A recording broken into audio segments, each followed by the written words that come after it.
SKM को अहिले SKM पार्टीको उच्च पद अधिकारीहरू जति पनि हुनुहुन्थ्यो सबैजना हामी धर्नामा बसेका थियौँ। त्यसलाई चाहिँ कुनै बिजनेसको साधन अर्थात् आफ्नो सपोर्टरहरूलाई दोकान बाँड्ने, मल बनाउने अथवा बाहिरको कम्पनीहरूलाई त्यसलाई जमिन बेच्ने यो कार्यक्रम चाहिँ कुनै हालतमा पनि हुनु हुँदैन। वर्तमान एसटिएनएम हस्पिटल भन्नको मतलब चाहिँ गान्तोकको हस्पिटल डाँडा स्थित हस्पिटलमा त्यहाँनिर पनि हस्पिटल नै हुनुपर्छ, न कि त्यहाँनिर चाहिँ गएर कुनै मल कुनै के कसो इत्यादि। अहिले हाम्रो हातबाट हाम्रो मुख्य प्राइम ल्यान्डहरू खोसिँदैछ, हाम्रो हातबाट उम्किँदैछ भन्ने म कामना गर्छु। र आजको म मुद्दापट्टि जान चाहन्छु। अब तपाईँहरू सबैजनालाई ज्ञात भएको छ कि यसपालि 2021 को साल प्राय अस्पतालमा नै ओरदोर गर्ने अर्थात् सिक्किमदेखिको बाहिर अस्पतालमा गइरहनु पर्ने स्थिति भएको छ मेरो जीवनमा। सबैजनालाई मैले सूचना दिएको छु कि मेरो पिता मेरो बुवाको उपचार भएकोले गर्दाखेरि अस्पतालमा गइरहनु पर्ने र अस्पतालमा उपचार गर्नुपर्ने स्थिति छ। र यही सन्दर्भमा आजको तपाईहरूलाई सबैजनालाई र जनसमुदायलाई, सिक्किमे समुदायलाई र विशेष गरी सरकारलाई पनि एक दुईवटा कुरा चाहिँ म अनुरोध गर्नु लागि तपाईँहरू सबैजनालाई यहाँनिर मैले निम्ताएको छु। अस्पताल भन्ने कति महत्त्वपूर्ण कुरा हो हामी सबैजनालाई ज्ञात भएको कुरा हो। हामी सबैजना धर्म मान्ने मान्छे हो है, तर पनि म यो भन्न चाहन्छु कि गुम्पा, मन्दिर, मस्जिद, गिरिजा भन्दा पनि हामीलाई एउटा मानिसलाई, एउटा समाजलाई चाहिने कुरो चाहिँ अस्पताल हो। यो पेन्डेमिकको सिचुएसनमा, यो हाहाकारको समयमा अस्पताल भन्ने चाहिँ कति उपयोगी हुँदो रहेछ र हाम्रो समाजको लागि कति ठुलो साधन हुँदो रहेछ हामीले यो पालि यो कोभिडको स्थितिमा हामीले चाल पाएको छौँ। र म अलिकति यो के भन्छ विगत सरकारको कारबाही अथवा गरिगरालाई मैले अलिकति समीक्षा गर्दा टटोल्दाखेरि मैले जो एसडिएफ सरकार थियो है, माने 2019सँग 25 साल जो पार्टीले सिक्किममा चाहिँ राज गर्नुभयो, त्यो सरकारमा सबसे ठुलो काम भएको चाहिँ मलाई के लाग्यो भन्दाखेरि चाहिँ सोचाकग्याङ हस्पिटल, न्यू मल्टी स्पेसलिटी हस्पिटलको जुन चाहिँ निर्माण भयो त्यो चाहिँ एसडिएफ सरकारको शासनकालमा सबसे ठुलो कुरो भएको मलाई लाग्दछ। सबसे ठुलो काम चाहिँ सोचाग्याङ हस्पिटलको निर्माण भएको मलाई चाहिँ त्यो लाग्दछ। सोचाग्याङको हस्पिटल नभइदिएको भए यहाँनिर कतिजनाको मृत्यु हुन्थ्यो होला, कोभिडको सिचुएसनमा कस्तो प्रकारको यहाँनिर सिक्किममा हाहाकार मचिन्थ्यो होला, त्यो हामीले कल्पना पनि गर्न सक्दैनौँ। र त्यहीँबाट सिक लिँदै सोचाग्याङ मल्टी स्पेसलिटी हस्पिटललाई आउँदो सरकार, वर्तमान सरकार र भविष्यको सरकारहरूले चाहिँ यो मल्टी स्पेसलिटी हस्पिटललाई अझै चाहिँ उच्च श्रेणीमा लानुपर्छ भन्ने म यो भन्न चाहन्छु। सोचाग्याङ हस्पिटलले नै मेरो पिताको पनि जान बाँचेको छ र त्यस्तै प्रकारले धेरैजनाको जान सोचाग्याङ हस्पिटलले बचाएको छ। र अस्पताल चाहिँ हाम्रो समाजमा कति ठुलो उपयोगी कुरो हो भन्ने यो कुरा हामीलाई अब याद भएको छ। र यही सन्दर्भमा म 2-4 दिन मात्रै गान्तोकमा आएको हुँदैछ। मैले के देखेँ भन्दाखेरि यहाँनिर अहिले हालैको जुन चाहिँ यहाँनिर माथिनिर बन्सीलाल पेट्रोल पम्प थियो, पहिलानिर पेट्रोल पम्प हुने गर्थ्यो, साउथ वेस्टको ट्याक्सी स्ट्यान्ड भनेर भनौँ। मैले दुःखको कुरा हो, के कसो हो त्यसको गहन भित्रको कुरा मलाई थाहा छैन, तर त्यहाँनिर पनि मैले सूचना पाएको अनुसारमा चाहिँ त्यो पनि कहीँनिर बाहिरको कम्पनीलाई बिक्री भयो अथवा त्यहाँनिर केही निर्माण हुँदैछ भन्ने कुरोहरू चाल पाएँ मैले। यस्तै प्रकारले पुरानो अस्पताल एसटिएनएम हस्पिटलको मुनिल्लोपट्टि त अब त्यहाँनिर सरकारले के कसो गर्ने हो, त्यहाँनिर के निर्माण गर्ने हो, पक्कै नै त्यहाँनिर पनि अब तपाईँको मलहरू आउला, के आउला, कसो होला, प्राइभेट इन्डिभिजुअल्सहरूलाई देला अथवा त्यो सरकारको हातबाट यो जमिनहरू खोसिँदैछ। मैले यो चाल पाउँदैछु। साउथ वेस्टको ट्याक्सी स्ट्यान्ड देउराली सरेको रहेछ, अर्थात् जुवेल्सहरूमा सरेको रहेछ। यही तरिकाले हो भने मलाई लाग्दछ कि एक दिन चाहिँ यस्तो पनि आउनु सक्छ, सिलगढी जाने अथवा सिलगढीको ट्याक्सी स्ट्यान्ड चाहिँ गान्तोकको लागि चाहिँ सिलगढीमै पुग्छ जस्तो पनि मलाई लाग्दछ, सिलगढीमा नै पुग्छ जस्तो लाग्दछ सरेर र यो कुराहरू हो। भन्नुको मतलब चाहिँ के हो भन्दाखेरि चाहिँ अहिले हाम्रो हातबाट हाम्रो मुख्य प्राइम ल्यान्डहरू खोसिँदैछ, हाम्रो हातबाट उम्किँदैछ। यो बडा दुर्भाग्यपूर्ण कुरो हो। र यही सन्दर्भमा म भन्न चाहन्छु कि एउटा मल्टी स्पेसियालिटी हस्पिटल त बन्यो, हाम्रो सोचाग्याङ त बन्यो। यो सोचाग्याङ हस्पिटल चाहिँ म अझै एउटा कुरा भन्न चाहन्छु, यो सोचाग्याङ हस्पिटल जुन चाहिँ निर्माण भएको छ है, 16वीं शताब्दीमा शाहजहाँले ताजमहल निर्माण गर्यो आफ्नो स्वास्नीको लागि, उहाँको स्मृतिको लागि। त्योभन्दा पनि ठुलो काम चाहिँ सोचाग्याङ हस्पिटल बनेर भएको छ। र यही सन्दर्भमा हामीले पहिल्यैदेखिको यहाँनिर पत्रकार साथीहरू मध्येमा यहाँनिर शेखर साथीलाई भलिभातो ज्ञात भएको कुरा हो, हामीले सेभ एसटिएनएम भन्ने मुहिम हामीले धेरै धेरै धेरै अगाडिदेखिको चलाएको छौँ। जब चाहिँ हस्पिटल चाहिँ सरिन्छ भन्ने अथवा सरिँदैछ भन्ने कुराहरूमा चाहिँ हामीले पहिल्यैदेखिको के माग गरेको थियौँ भन्दाखेरि चाहिँ वर्तमान एसटिएनएम हस्पिटल भन्नको मतलब चाहिँ गान्तोकको हस्पिटल डाँडा स्थित हस्पिटलमा त्यहाँनिर पनि हस्पिटल नै हुनुपर्छ, न कि त्यहाँनिर चाहिँ गएर कुनै मल कुनै के कसो इत्यादि। यहाँनिर पार्किङको अभाव छ, हामी मान्दछौँ, तर पार्किङको अभाव त्यहाँनिर मुनिलो तलामा पार्किङ बनाएर माथिल्लो तलामा हस्पिटल इत्यादि हुनसक्छ, यो कुराहरू हुनसक्छ। तर हामी के आज हामीले आवाज उठायौँ न भने चाहिँ हामीले के देख्नुमा पाउँछौँ भन्दाखेरि चाहिँ त्यो चाहिँ प्राइभेट कम्पनीहरूकोमा टाकटुक गएर अथवा कोही निजी मानिसहरूकोमा गएर त्यो जग्गा हामीले सदैवको लागि हामीले त्यो गुमाउँछौँ। मुनिलोपट्टि अहिले हस्पिटल तोड्ने मात्रै कार्यक्रम भइरहेको छ, कार्य भइरहेको छ।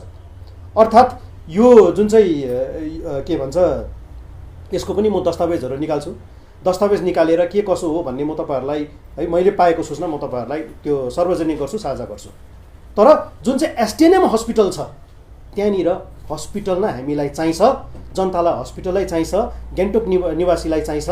अर्थात् सारा सिक्किमे जनसमुदायलाई चाहिँ वर्तमान एसटिएनएम हस्पिटल जुन चाहिँ पुरानो हस्पिटल छ त्यहाँनिर अस्पताल नै चाहिन्छ। यो चाहिँ जनहितको कुरा हो, म यो भन्न चाहन्छु। यो होइन कि आजदेखिको मात्रै यो मैले कुरा गरेको होइन, यो धेरै धेरै धेरै धेरै अगाडिदेखिको हामीले उठाएको छौँ। अघि मैले भन्दै थिएँ जब एसटिएनएम हस्पिटल सरिन्छ भन्दाखेरि हामीले पत्रचारहरू गऱ्यौँ। पत्रचारहरू गर्दाखेरि हामीले के भनेको छौँ, गान्तोकमा भलै अर्को हस्पिटल बनाऊ, सोचाग्याङ हस्पिटललाई हामीले मल्टी स्पेसियालिटी त्यहाँनिर तपाईँको युनिभर्सिटी बनाऊ, के बनाऊ कसो बनाऊ, त्यहाँनिर हामीले हेल्थ टुरिज्ममा त्यो सोचाग्याङ हस्पिटलले त्यहाँनिर एउटा ठुलो एउटा भूमिका खेल्नु सक्छ। तर एसटिएनएम पनि हामीलाई इक्वली त्यो बराबरको हामीलाई खाँचो छ।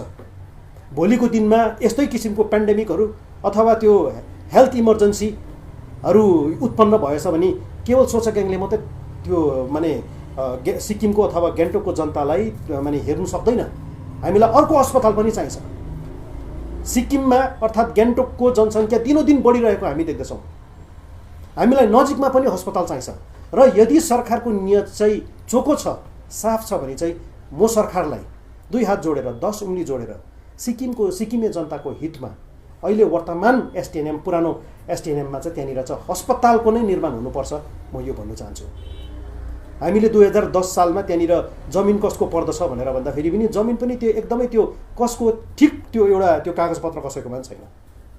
यहाँनिर दस्तावेज छ, म तपाईँहरूलाई दस्तावेज देखाएर म भन्न चाहन्छु। र त्यहाँनिर के भन्छ प्यालेसको प्राइभेट स्टेटमा र प्यालेसबाट पनि यो कुरोहरू चाहिँ अलिकति पब्लिक हितमा यो कुराहरू चाहिँ प्यालेसबाट पनि त्यहाँनिर चाहिँ हस्पिटलै हुनुपर्छ भन्ने चाहिँ अगाडि कुरा राखियोस्। सर थोटुप नामगेल मेमोरियल हस्पिटल है 1935 मा बनिएको हस्पिटल, त्यो हस्पिटललाई बचाउनु मात्र नभएर त्यसलाई अपग्रेड गर्ने कमसेकम 300-400 बेडेड हस्पिटल त्यहाँनिर निर्माण हुनुपर्छ भन्ने म यो भन्न चाहन्छु।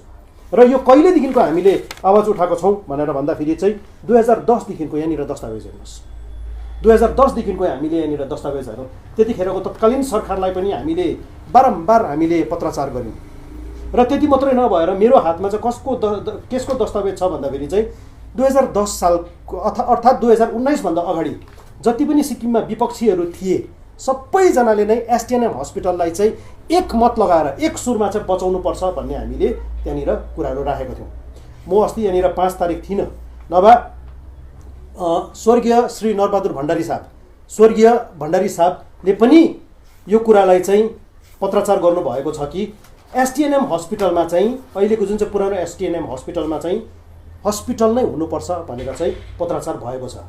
जस्तो यहाँनिर हेर्नुहोस् है, कङ्ग्रेसबाट त्यतिखेर भएको छ, यहाँनिर विभिन्न त्यतिखेरको जतिजना पनि के भन्छ एसकेएम पार्टी त त्यति 2010मा त माने है माने एउटा उयसमा आएको थिएन है, रेजिस्टर अथवा उत्पन्न भएको थिएन एसकेएम पार्टी, तर माने त्यतिखेरको त्यो दलबाट पनि श्री भोजराज राई उहाँले पनि लेख्नु भएको छ एसटिएनएम हस्पिटल चाहिँ अहिले वर्तमान उयसमा चाहिँ त्यसलाई चाहिँ बचाउनुपर्छ भन्ने कुरोहरू पत्रचार भएको छ। यहाँनिर श्री भण्डारी साहबले पनि यहाँनिर नरबहादुर भण्डारी 9/3/2010 यहाँनिर एसटिएनएम हस्पिटललाई चाहिँ हामीले कुनै हालतमा पनि हामीले बचाउनुपर्छ भनेर त्यतिखेर नरबहादुर भण्डारी साहब प्रेसिडेन्ट सिक्किम प्रदेश कङ्ग्रेस कमिटीको हुनुहुन्छ है। त्यतिखेर सबैजनाले चाहिँ हामीले पत्रचार गरेर चाहिँ हामीले एसटिएनएम हस्पिटललाई चाहिँ कुनै पनि हालतमा चाहिँ बचाउनुपर्छ, त्यसलाई चाहिँ बिक्री गर्नु हुँदैन, त्यसलाई चाहिँ कुनै बिजनेसको साधन अर्थात् आफ्नो सपोर्टरहरूलाई दोकान बाँड्ने, मल बनाउने अथवा बाहिरको कम्पनीहरूलाई त्यसलाई जमिन बेच्ने यो कार्यक्रम चाहिँ कुनै हालतमा पनि हुनु हुँदैन। तपाईँले एसटिएनएम हस्पिटल पुल भन्दाखेरि रोड मुनिको पनि भन्नुभयो। रोड मुनिको पनि है, रोड मुनिको त अहिले त्यो त अब तोडिँदैछ, डिस्मेन्टल हुँदैछ, दुईटैको कुरा गरेको। अथवा हामीलाई के चाहेको छ भन्दाखेरि गान्तोकवासी अथवा सिक्किमवासीलाई है सोचेग्याङ हस्पिटल हामीलाई दुईवटा हस्पिटल हुँदाखेरि केही पनि हुँदा त्यो मल्टी स्पेसिलिटी हस्पिटल हुन्छ, राज्यको लागि मात्र नभएर त्यो सायद हुनसक्छ नर्थ बेङ्गलको लागि एउटा सबसे ठुलो हस्पिटल हुनसक्छ। गर्वसाथ म भन्न चाहन्छु है, हस्पिटल बुवाको बिरामीले गर्दाखेरि म त सारा देशको हस्पिटल म चारिसकेँ र यो जुन चाहिँ मल्टी स्पेसिलिटी हस्पिटल बनेको छ सोचेग्याङमा त्यो साँच्चै नै एउटा हाम्रो लागि धरोहर हो। एउटा यत्रो ठुलो अब निर्माण पहाडी क्षेत्रमा भएको छ, त्यसलाई अर्को स्तरको हामीले हस्पिटल बनाऊँ। तर हामीले यो जुन चाहिँ अब एसटिएनएम हस्पिटललाई छ नजिक हुन्छ के हुन्छ कसो हुन्छ, किनकि मैले भनि नै हालेँ मलभन्दा सबसे ठुलो कुनै व्यक्तिलाई अथवा समाजलाई चाहेको चाहिँ हस्पिटल हो।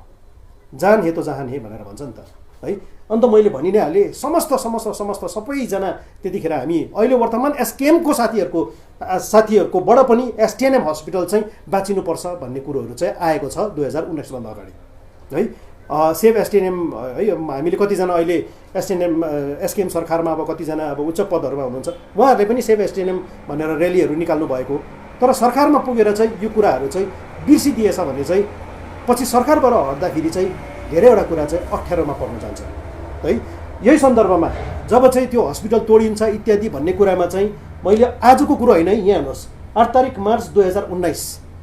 मार्च 2019मा white paper on present STNM भनेर मैले माग पनि राखेको थिएँ है। त्यतिखेर एसडिएफ सरकारै थियो त्यतिखेर, मैले त्यतिखेर माग पनि राखेको थिएँ है, यो चाहिँ के गर्नु आँटेको हो त यो हस्पिटलमा भनेर भन्दा मैले अहिलेसँग यो मैले त्यतिखेर secretary health and family welfare डिपार्टमेन्टलाई लेखेको थिएँ, अझैसम्म पनि के गर्न आँटेको हो त भन्दाखेरि चाहिँ दस्तावेज हामीलाई यो सार्वजनिक गरेको छैन, मलाई सार्वजनिक गरेको छैन। अन्त त्यसो हुँदाखेरि चाहिँ हामीलाई लाग्दछ कि काहीँ न काहीँ गएर चाहिँ यो जनताको हितको कुरा हुँदैन भन्ने हामीलाई डर लागिरहेको छ। अझ म तपाईँलाई भिडियो देखाउन चाहन्छु। यहाँनिर एसटिएनएम हस्पिटलमा हामीले अप्रिल 2010मा हामीले धरना समेतमा राख्यौँ। यहाँनिर यो पुरानो मेरोमा भिडियो छ है, पुरानो यहाँनिर अहिले सोनाम लामा हुनुहुन्छ, अहिले है मन्त्री हुनुहुन्छ, उहाँ पनि हामीसँग धरनामा हुनुहुन्थ्यो होइन। अन्त भण्डारी साहब हुनुहुन्थ्यो, यो त्यतिखेर एसटिएनएम हस्पिटल बचाउनुपर्छ भन्ने कुरो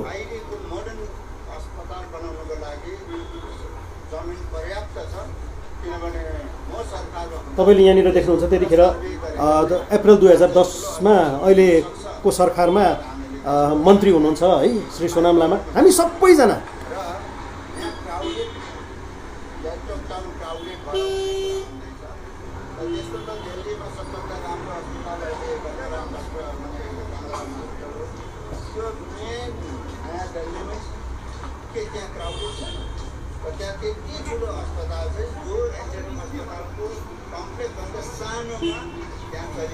सुन्नुहुँदैछ तपाईँले?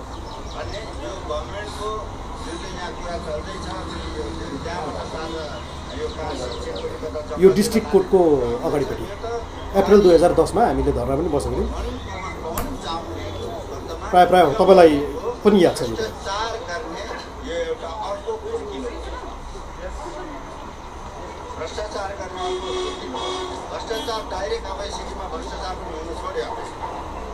र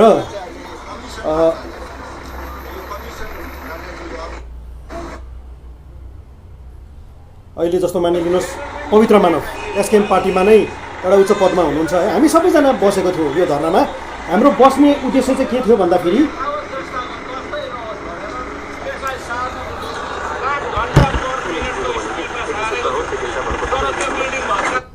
र हाम्रो धरना बस्ने उद्देश्य चाहिँ त्यतिखेर सबैजना विपक्ष दलहरू 2010मा एसकेएम पार्टीको त अब निर्माण भएको थिएन, तर पनि एसकेएमको अहिले एसकेएम पार्टीको उच्च पद अधिकारीहरू जति पनि हुनुहुन्थ्यो सबैजना हामी धरनामा बसेको थियौँ। र उद्देश्य चाहिँ के हो भन्दाखेरि चाहिँ एसटिएनएम चाहिँ सिक्किमे जनसमुदायको लागि र आउनेवाला भविष्यको लागि चाहिँ कुनै पनि हालतमा चाहिँ एसटिएनएम चाहिँ बाँचिनुपर्छ भन्ने मेरो मत छ। र म यो चाहिँ सरकारलाई दुई हात जोडेर 10 औँली जोडेर है, यो कुरा सायद अब विपक्ष दल अथवा अरू सामाजिक संस्थाहरूबाट पनि आउनुपर्ने थियो, सबैजनाबाट आउनुपर्ने थियो। किन चाहिँ यो कुरोहरू आएको छैन, के कसो हो त्यो मलाई याद भएन। म अरूको लागि के भन्नु सक्दिनँ, तर म चाहिँ यो कुरा विषय लिएर चाहिँ म चाहिँ चुप्पो लागेर बस्नु सकिनँ है। र सरकारलाई पनि जति पनि अब हामीले अब केही उयो गर्दाखेरि खालि विपक्ष यो बोल्नु जानेको छ, यो खालि आलोचना गर्छ भने आलोचना गर्ने उद्देश्य होइन। तर एकपल्ट चाहिँ हाम्रो हातबाट चाहिँ यो जमिन गइसक्यो भने 99 इयर्सको लिज हुन्छ, के को लिज मैले सुन्दैछु 99 इयर्सको लिज हो अरे, अरेमा छु। अब हेर्नु दस्तावेजहरू कसले दिएको, कसरी दिएको है, यत्रो अब हाम्रो यो प्राइम ल्यान्ड कसरी दियो होइन। उहिलेनिर त्यहाँनिर वेस्ट पोइन्ट स्कुल थियो, त्योभन्दा अगाडि सायद त्यहाँनिर एउटा बाबुराम के भन्छ कसजु है नामथाङको त्यो उहाँ के भन्छ उहाँको कोठी पनि भन्यो, कसको त्यो जमिन कहाँको पर्दछ कि त्यो यसको यो खोज्नुपर्छ। र सामाजिक जति पनि संस्थाहरू सामाजिक कार्यकर्ताहरू सचेत हुने बेला आएको छ। र सरकारलाई पनि एकपल्ट अब मुनिपट्टिको के कसो गरी हेऱ्यौँ, तर सिक्किमेवासीले चाहिँ कुनै पनि हालतमा चाहिँ माथिल्लो हस्पिटललाई चाहिँ मल बनाउने, त्यहाँबाट आफ्नो सपोर्टरहरूलाई दोकान बाँट्ने, के गर्ने कसो गर्ने अथवा कुनै कम्पनीलाई दिने यस्तो कामहरू चाहिँ गर्नु हुँदैन। मलै बनाउँछ भने के भन्छ गान्तोकको यो बाहिरनिर सबब्समा बनाउँदाखेरि भयो, किनकि अब हामीले देख्दैछौँ मलहरू त बाहिर अलिकति सहरदेखिको बाहिर पनि है निर्माणहरू भइरहेको छ है। बजारहरूको यस्तो हाम्रो प्राइम ल्यान्ड चाहिँ हाम्रो हातबाट एकपल्ट उम्केछ भने चाहिँ हाम्रो हातबाट यो चाहिँ अब जान्छ। त्यसले गर्दाखेरि चाहिँ म भन्न चाहन्छु एसटिएनएम हस्पिटलमा चाहिँ एसटिएनएम हस्पिटल नै होस् अथवा अस्पताल नै होस्, जुन चाहिँ अब समाजको लागि चाहिँ सबसे उपयोगी कुरो हुन्छ। धेरै धेरै धन्यवाद।